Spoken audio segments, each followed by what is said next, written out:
Welcome back to the Nikki Clarke Radio Show on We Are Hotline, and I'm excited to have another feature for you today. The show is about conversations that matter, transforming lives one story at a time, and we have another fantastic individual on the line. She is a motivational speaker, a life coach, a mother, and the author of Victory Cry, Living a Resilient Life After a Birth Trauma. Please welcome Michelle McDonald to the show. How are you doing today, Michelle? I'm doing great. Thank you very much for having me. Oh, of course, it's a pleasure. Thank you very much, and I'm really looking forward to our chat today. So tell me, how did life prepare you for this journey leading up to the release of this book? What's your background? Okay, my background is I am a Barbadian. I'm from the island of Barbados, and I moved to Toronto, Canada about 16 years ago in search for more, to see what else life had to offer me. And what stemmed coming out of this book, Victory Cry, was a very, a very rare, unpredictable, and unpreventable, and mostly often fatal complication during my childbirth 2 years ago. And that's what brought me to write and speak about this complication. Okay. So 2 years ago, you were pregnant. Yes. And, healthy, everything up to the point of delivery is smooth. That's correct. There are no concerns. And then all of a sudden, there's extreme panic during the labor. Then yes. What happened? What happened is that I started to get contractions, and I started to get this ringing in my ears, and it was pulsating in my head. It came on very sudden, within seconds, and then I went unconscious. Just like that, I went unconscious. And I woke up 20 hours later with a trachea tube in my mouth. My God. And wondering what had happened and if my child was alive. Obviously unable to speak. When I woke up, the doctors came in and they started to explain to me what had happened. The only thing that I was thinking about was if my son was alive. But obviously, because of the tube, I couldn't say it out loud. So you could understand me shouting in my head, please tell me. Yes. What's going on? Yes. What's going on? Just tell me if he is alive or not. But obviously, they tried to explain to me what had transpired, and then they got around to tell me, yes, he is alive, he's okay. So what I experienced, what is called amniotic fluid embolism, often known as AFE. And this can happen during childbirth or after. Mine happened just before. And what happens is the amniotic fluid got into my bloodstream and started to poison me slowly. Wow. They had to do an emergency C-section on me to get my son out. And then after that, there's a second phase to it, which is called DIC, which is where I started to hemorrhage internally. So the hemorrhaging started right after they got him out, and I wouldn't stop bleeding. So I had to get like 30 units of blood and blood products to stop the bleeding. I mean, if you touched my skin, I was just pouring blood, and it wouldn't stop. That's how bad it was. So after all of this, they were able to stop the bleeding, slow down the bleeding, and stop the bleeding, tie off arteries, and different things like that, to really get things under control and to monitor me basically for the next couple of hours. And obviously unknowing to me, I was totally unconscious to all of this, all of what has transpired. Wow, I am so moved by what you just shared. It's like I cannot imagine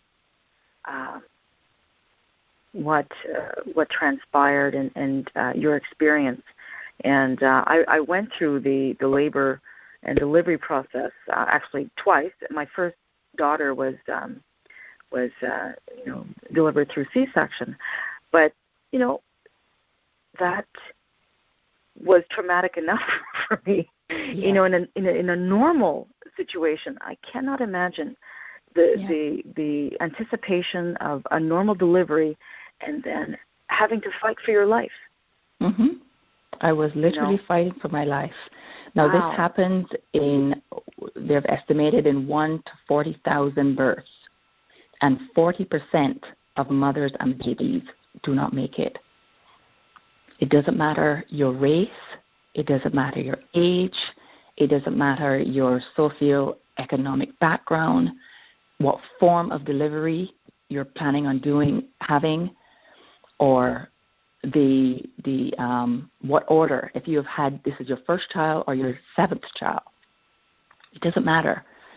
That's why it is so important for me to share my story, to let mothers know, not to scare them, but to let them know to speak to their OBs about it, to speak to their doctors. They would have had the training. I was very fortunate to have Dr. Lynn Zolis and Dr. Sharma, who were, Dr. Sharma especially, had seen and had experienced this once before. So the minute that this started happening, she knew exactly what was happening.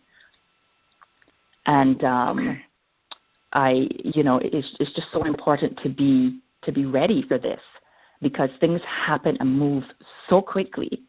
It is a matter of life and death in that moment. Absolutely. And thank God for her recognition of the signs. Yes. What if there was someone else in the room who was just kind of guesstimating the whole way? Every second it takes away, the salvation of the whole process. So you have quite an amazing story. So I have questions for you. And the one question I have is there any way to prevent this? No. And that is why, there's another reason why I'm here, because my book, part of the sales for my book will be going towards the foundation to continue to do research. The research is being done at Baylor College of Medicine in Houston, and that those team of researchers are working feverishly every day working on this to just find the reason, the cause of, what causes this? How can we prevent this? There are so many stories. There are so many mothers that have survived this with a wide cross spectrum of different problems, different complications from this. But we have not been able to pinpoint what causes it, how we can prevent it. And that's why it's so important for this research to be done. And thanks to Baylor College of Medicine for doing this. I'm going to share something with you, and kind of my first time acknowledging it. But when I was delivering my son, my last pregnancy, my son now is 21, so that would have been 1996. I went in, and I was there with my ex-husband, and we were walking through the labor. The doctor suggests you always kind of walk to help with the dilation. And I was walking in the hallway, and as my ex-husband was, holding me up on the other side, I looked over and I saw a woman who was doing the same. and her husband was walking her. So we're just kind of doing laps up and down the hall. Mm-hmm. Yes. And that was the last time I saw her, Michelle, because she died that day. She gave birth to twins. And I remember hearing Code Blue, the sounds going off, and I'm like, what's going on? And my husband at the time was just saying, just don't worry. He just wanted to keep me calm. But later, as I delivered my son, they told me that same woman had passed from hemorrhaging to death. So, you never expect to go in and to experience this. You never expect in this modern age to die from childbirth. So it's really a thing that people need to be aware of. And as you mentioned earlier, just for even the medical association, the doctors that you entrusted your life with to recognize the signs, that can save so many women right there. Yes. And it's not that they don't know. They are aware. They go through their training during, their medical training. But it's just that this complication is so rare, is not something they see every day. So when I had a code blue on me when it first happened. Then I had a code pink, and that was for my son, Eli, because he had lost, his oxygen was getting low. So they had a code pink on him. And then after that, there was a code Omega, which was so rare and uncommon to have. Omega, and that I've never was heard of. for the blood.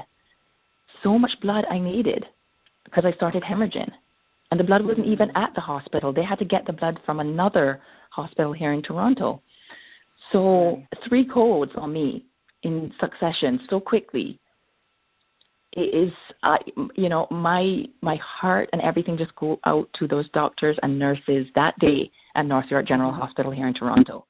I can't say enough about that hospital and the staff there. Wow. Well, God bless them all. And so now we're here, we're sharing the stories. Did you experience something coming out of what you did spiritually? Have you been changed? Have you been transformed? Oh, if this doesn't transform you, I don't know what will. Definitely. The 3 things that, after going through all of this, allow me to, 1, to be more present, and especially now that I have my son. I was a person, I came from an event planning background, lots of details, lots of future planning constantly. I felt like I never lived in the present because we were always planning and thinking of the next thing. Mm-hmm. And just to experience this and see how quickly things can happen, it allowed me to start being more, to just slow down and start being more in the present, pay attention to what is in front of me, what people are saying and doing and feeling, and, just being here right now. Also, my spiritual being, being closer to God, knowing that He had such a major role to play that day on how things unfold, who was in the room, who was at the hospital at the time, who wasn't supposed to be there but was there. It really opened my eyes and my heart a lot wider to our real purpose here. Our purpose of just being kind to people and helping people navigate through this life, through this thing called life, because we can't do it alone. No. And we all need each other, and we all need to help each other through it. Yeah. And we also need to lean on God, right? Definitely. Every single day, every minute. Prioritize. Make that a priority, and it has been a priority for me. And also allowing me to take a few steps back and really assess my life and what I want for the future. Because being in a rat race and just going and not really paying attention and not being aware and conscious. You're distracted. Pardon? you're distracted from Yes. what the real purpose is. Yeah. Yes, we are distracted by so much noise out there. And it really is really put a whole different perspective on what's important. Absolutely. Well, I am so I'm so honored to have you on the phone with us, and I hope everything is okay with your son now. Oh yes, he is healthy. Yeah. He is giving trouble as a 2-year-old. Awesome. And we I like are to hear having that. Fun. He's at the terrible 2 stage. Terrific twos. I call them terrific. The terrific twos. You got it. Yeah, yes. Wonderful. The time of exploration and independence. Fantastic. Yes, it is. So Michelle, tell us how we can connect with you, and also where can we purchase the book? The book is going to be launched on May 11th through Amazon, and you can also find me at facebook.com/resiliency-living. That's RESILENCY living. Like my page, I'm going to be giving a lot of insights and help you with your growth, help you through traumatic birth experiences and even any traumatic experiences you have been through, so you can get back to living a really wonderful and blissful, resilient life that you're meant to be. To live. Fantastic. And the brush that you have with and thank God you're back to share that journey. That little brush really puts everything into perspective and really reinforces how special and precious life is. So I want to thank you for that message. And when we think we have a bad day, we don't at all, because we have life. We don't. And it's a gift. You do. So we do. I really thank you for that message. It really resonated with me. So if you just tuned in right now to listen to this phenomenal interview with Michelle McDonald, you missed the earlier part, you don't have to worry. We're going to be replaying the interview Monday to Friday from 11 a.m. to noon, the Nikki Clarke Radio Show. Conversations that matter. Michelle McDonald, thank you very much for your time. I look forward to meeting you very soon face-to-face and having you on the Nikki Clarke taping in front of a live audience. I know the audience will just be moved by your story. So thank you again, and enjoy your son, and have a blessed day. Thank you. Same to you. Okay. Talk soon. Bye-bye now.